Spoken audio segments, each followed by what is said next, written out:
4 days before Christmas, my daughter called and spoke 8 words that destroyed everything I thought I knew about being a father. Dad, don't come. Howard says it's too complicated. I stood in my kitchen in Denver, Colorado, holding the phone, watching snow fall outside my window, and felt something break inside me that I didn't know could break.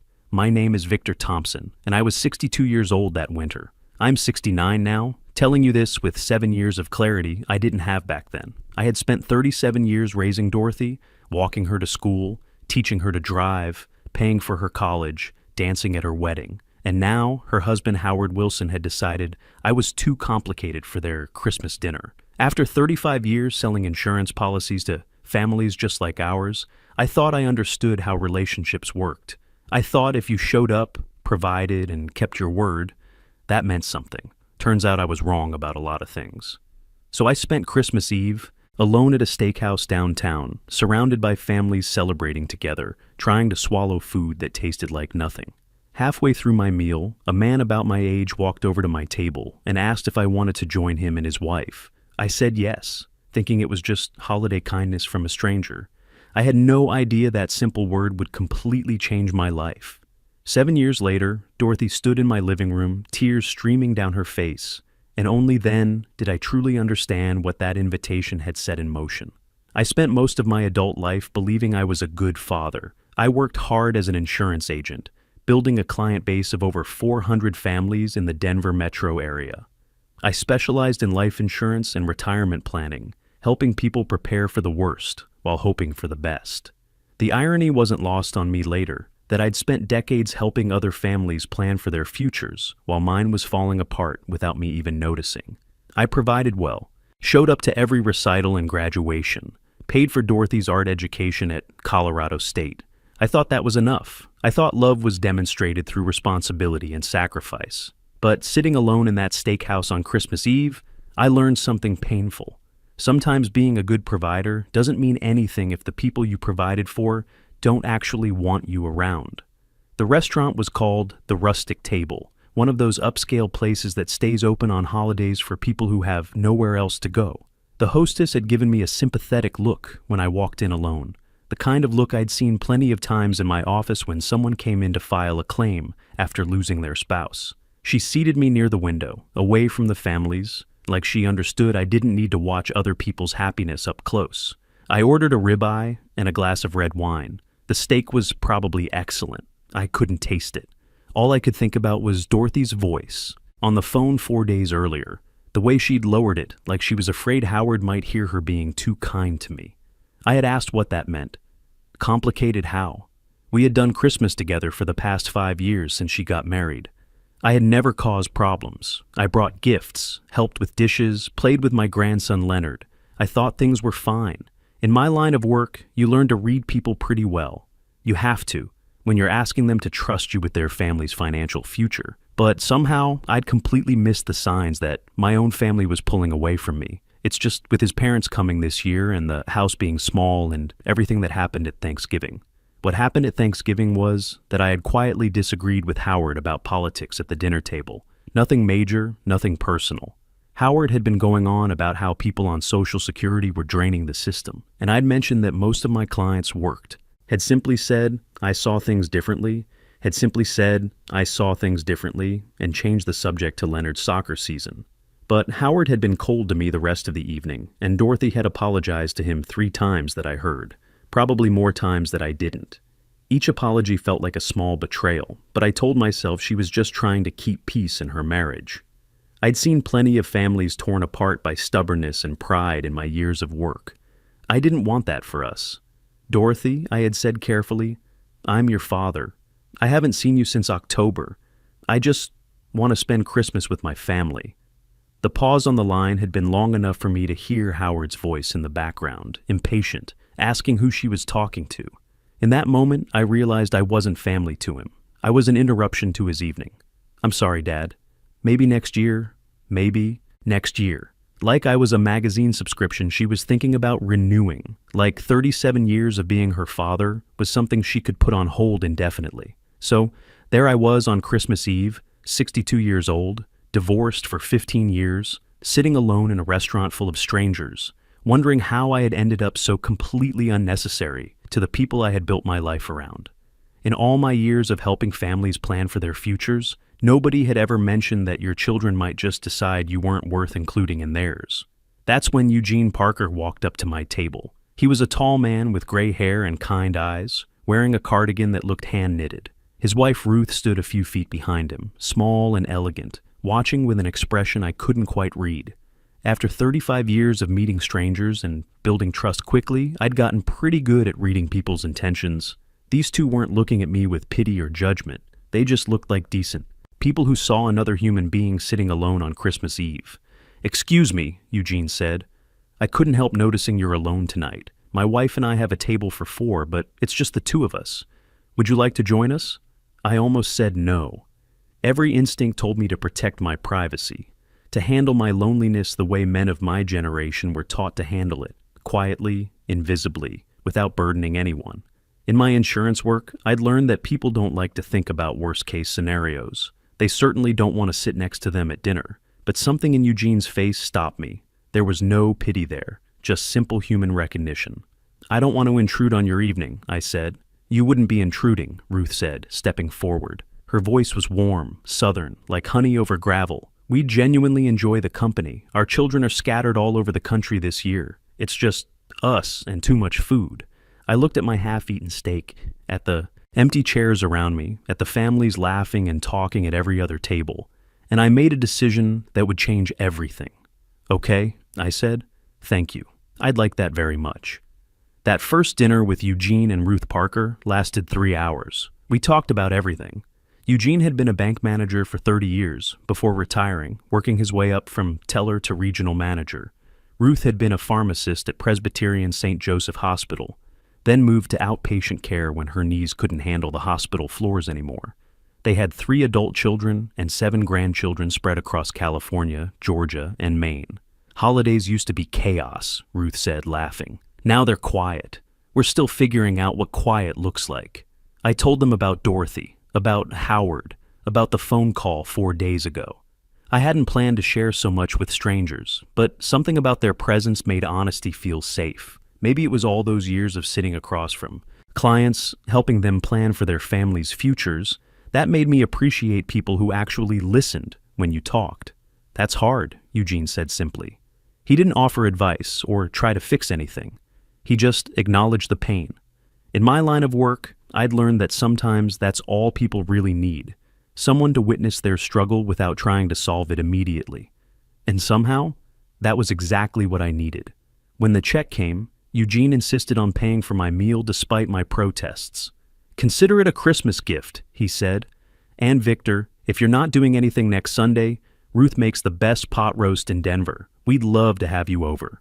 I almost said no again. I almost retreated back into my careful, protected solitude. But Ruth was already writing their address on a napkin, and Eugene was shaking my hand like we had known each other for years instead of hours. 6 o'clock, Ruth said. "Don't bring anything except yourself." That first Sunday dinner at the Parker house was the beginning of everything. Their home was a 2-story Craftsman in Park Hill, filled with books and photographs and the smell of something delicious cooking. The kind of home I'd visited thousands of times for policy reviews and claims discussions. But this time, I wasn't there to talk about death benefits or premium adjustments. I was there because people wanted my company. Eugene met me at the door and immediately put me to work, helping him set the table. "Ruth has very specific ideas about how the table should look," he whispered conspiratorially. "I've been married to her for 43 years, and I still get it wrong sometimes." Ruth appeared from the kitchen, wiping her hands on her apron. "I heard that, Eugene Parker, and you do not get it wrong. You just get it different." She winked at me. "Welcome, Victor. Make yourself at home." That evening, I met their youngest son, Gerald, who lived in Denver with his wife Helen and their 2 children. Gerald worked as an electrician for the city, and Helen taught 3rd grade at a local elementary school. The grandchildren, Beverly, who was 8, and Maurice, who was 5, immediately adopted me as a new audience for their stories and drawings. By the time dinner was served, I had learned about Beverly's obsession with dinosaurs and her plan to become a paleontologist, and Maurice's firm belief that he would one day be an astronaut and a firefighter at the same time. "Don't try to talk him out of it," Gerald said, grinning. He's already designed the spacesuit with a fire hose attachment. The pot roast was exactly as good as Eugene had promised. But what I remember most about that dinner wasn't the food. It was the way everyone talked over each other with affection rather than irritation. The way Eugene reached for Ruth's hand during quiet moments. The way Gerald and Helen worked as a team, clearing dishes without anyone having to ask. The way the children were included in conversations instead of shushed or told to. Wait until the adults were finished talking. This was what family was supposed to look like. This was what I had always wanted with Dorothy. When I left that night, Ruth hugged me at the door and said something that stayed with me for years. Same time next Sunday, Victor. And every Sunday after that if you want. I wanted. 3 months passed, then 6, then a year. The Sunday dinners at the Parker house became the fixed point around which my life rotated. I started arriving early to help Eugene with small repairs around the house. After decades of explaining insurance policies to homeowners, I'd picked up quite a bit about maintenance and home improvements. Eugene appreciated having another pair of hands, and I appreciated having something useful to do with mine. I taught Maurice how to play chess, starting with the basic moves and working up to simple strategies. The kid was sharp, reminded me of Dorothy at that age when she'd spend hours drawing elaborate pictures and making up stories about the characters in them. I helped Beverly with her science fair project on volcanic eruptions, and we built a model that actually worked, complete with baking soda lava that impressed her whole class. Ruth insisted I had a magic touch with her garden, though I suspected she was just being kind. Truth was, after years of driving around Denver, visiting clients in their homes, I'd absorbed a lot of practical knowledge about everything from plumbing to landscaping. People like to show off their projects while we discuss their life insurance needs. I didn't hear from Dorothy during that first year. Not on my birthday, not on Father's Day, not on Christmas.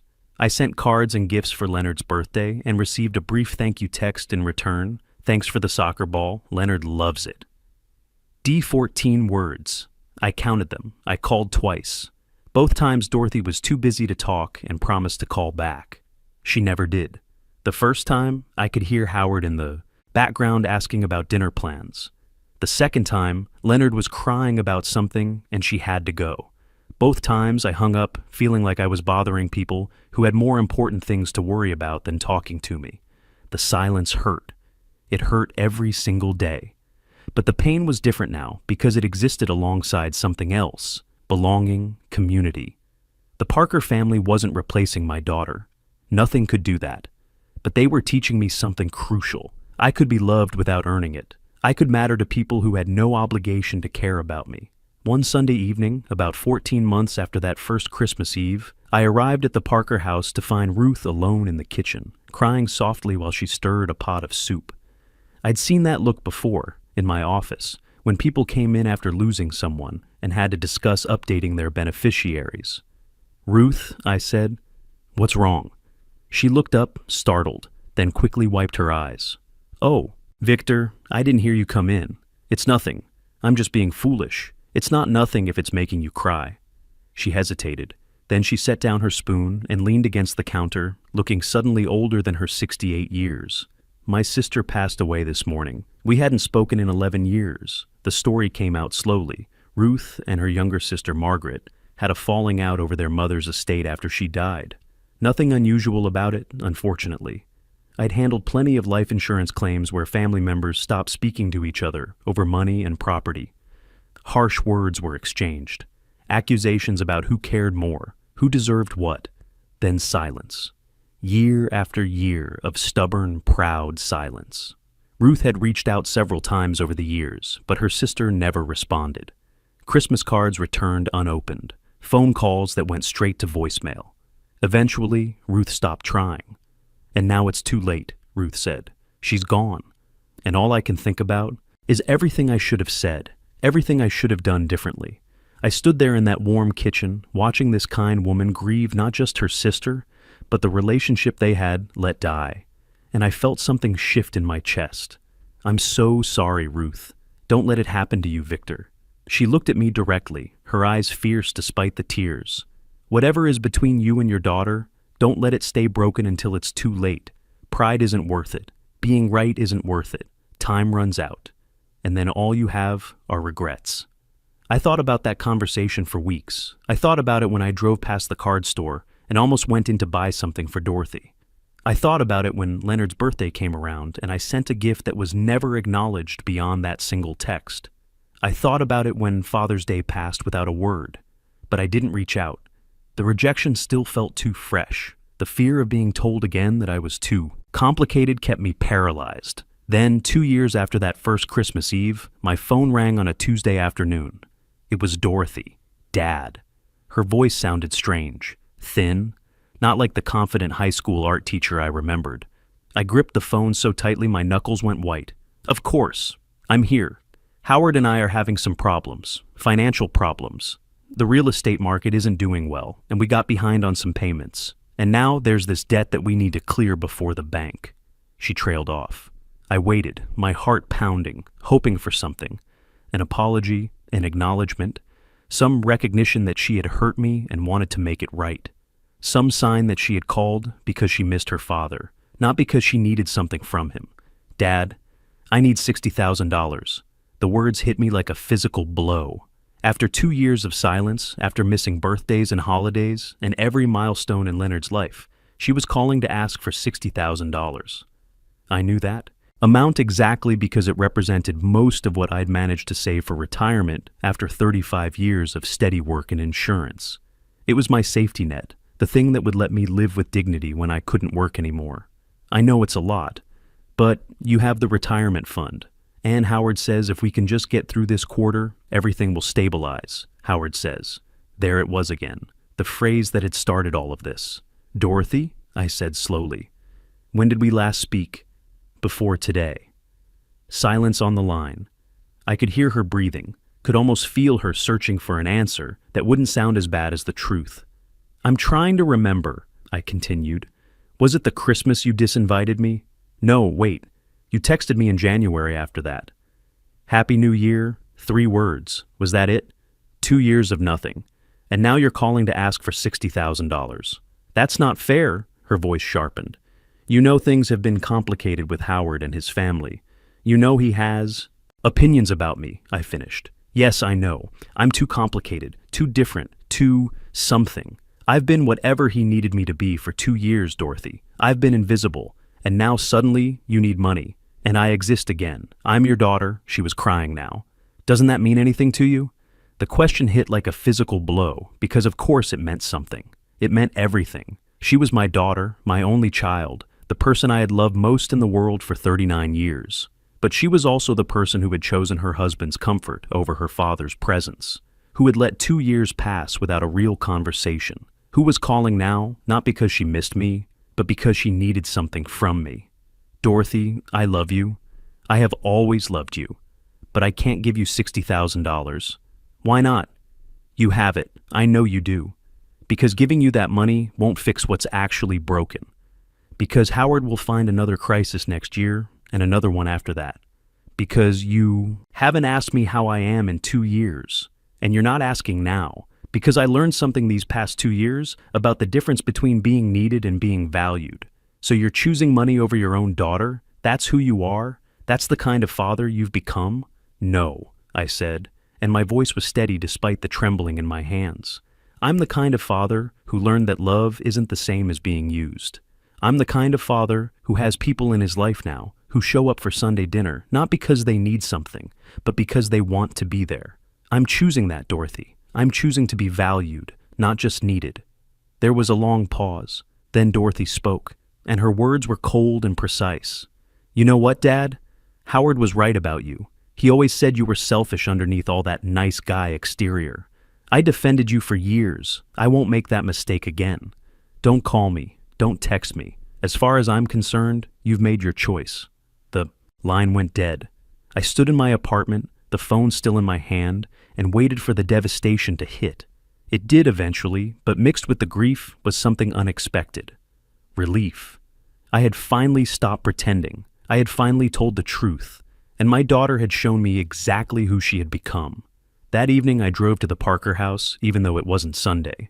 Eugene answered the door and took one look at my face. Come in, Victor. Ruth's making tea. I told them everything. Dorothy's call, the money, the ultimatum, the cold click of disconnection. They listened without interrupting, the way they always did. You did the right thing, Ruth said firmly. Boundaries aren't abandonment. Remember that. It doesn't feel like the right thing. It feels like I just lost my daughter. You didn't lose her today, Eugene said gently. You lost her a long time ago, piece by piece. Today, you just finally let yourself see it. 5 years passed. 5 years without a word from Dorothy. No birthday cards, no holiday calls, no photos of Leonard, who was growing up without knowing his grandfather. I learned about her life through occasional social media glimpses and updates from mutual acquaintances at church. But my life went on too. I retired at 67 and started volunteering at a community center, teaching basic computer skills to seniors who reminded me of my old insurance clients, practical people who wanted to learn but needed patience and encouragement. I became an unofficial member of the Parker family, present for every birthday, every holiday, every Sunday dinner, without fail. Beverly started high school and still asked for my help with science projects. Maurice discovered he loved cooking and started helping his grandmother in the kitchen, the two of them inventing increasingly elaborate dishes while Eugene and I pretended to be terrified of the results. Gerald got promoted to supervisor at the electric company. Helen started teaching 5th grade. I was happy. Not the desperate, grateful happiness of someone who had finally escaped loneliness, but the quiet, settled happiness of someone who had found where he belonged. Then came the call that changed everything again. It was a Thursday morning in March. I was at the community center helping a 74-year-old woman named Joyce figure out how to video chat with her grandchildren when my phone buzzed with a number I didn't recognize. Victor Thompson? Yes, this is Victor. This is Dr. Williams at St. Mary's Hospital. Your daughter Dorothy Thompson Wilson is here. She listed you as her emergency contact. There's been an accident. The drive to the hospital felt like forever. I called Eugene from the car. He said he and Ruth would meet me there. I told him he didn't have to do that. He said, Victor, don't be ridiculous. We're coming. Dorothy was in the ICU when I arrived. A car accident. A drunk driver running a red light. She was stable but had significant injuries, including a broken pelvis, fractured ribs, and internal bleeding that required surgery. Howard was with her, but he stepped out when I arrived, and we passed each other in the hallway without speaking. Leonard was there too, sitting in the waiting room with red-rimmed eyes. He was 12 now, tall and thin, and he looked at me like he was trying to place a face he almost remembered. Grandpa, he said hesitantly. Hey, buddy, I sat down next to him. I'm here. Mom talked about you sometimes. She said you were busy. That's why you didn't visit. I opened my mouth to correct him, then stopped. What would be the point? He was 12 years old, and his mother was in the ICU. He didn't need me to explain how I had been carefully excluded from his life. I'm not busy anymore, I said. I'm right here. Eugene and Ruth arrived 20 minutes later. Ruth immediately took charge, finding better chairs, locating the cafeteria, making sure Leonard had something to eat. Eugene sat with me in the waiting room. You didn't have to. Come, I said. Victor, Eugene put a hand on my shoulder. When are you going to understand? This is what family does. The family you choose shows up, especially when things are hard. 3 weeks into Dorothy's recovery, late at night, she called my name from her room. Dad, can you come here? I found her sitting up in bed, her face pale. She had been crying. I can't sleep. I keep replaying the accident. I thought I was going to die, Dad. I really thought that was it. I sat in the chair beside her bed. You're safe now. You're going to be fine. When I was in the ambulance, when I thought I might die, do you know what I thought about? I thought about you, about the last thing I said to you. Don't call me. As far as I'm concerned, you've made your choice. 7 years ago, Dad. Those were going to be my last words to my father. She was crying harder now. I was so wrong about everything. Howard told me you were selfish, that you only cared about money, and I believed him because it was easier than admitting that I had pushed you away. These past 3 weeks, you've been here every day. Howard has called maybe 4 times, and you, the father I told to get out of my life, you're taking care of me without asking for anything. You're my daughter. That's what fathers do. I want to meet them. The people who have been your family while I was too stupid to see what I had. The first Sunday dinner that Dorothy attended was 2 months later. Ruth opened her arms the moment she saw Dorothy. You must be Dorothy. I'm so glad you're finally here. 6 months later, Dorothy filed for divorce. She and Leonard moved closer to Denver, closer to me, closer to the Parkers. These days, Sunday dinner includes a few extra chairs. Dorothy brings a salad. Leonard argues about basketball with Maurice. And I sit at that crowded table, looking at the family I chose and the family that finally chose me back, feeling something I didn't know I had been missing all those years. Wholeness. If you're struggling with family rejection or feeling undervalued, remember this. The best revenge isn't anger or bitterness. It's building a life so rich with genuine love and respect that those who walked away finally understand what they lost. Family isn't just about blood or obligation. It's about showing up consistently, not because you have to, but because you choose to. And sometimes the people who choose you become more family than the ones who share your DNA ever were.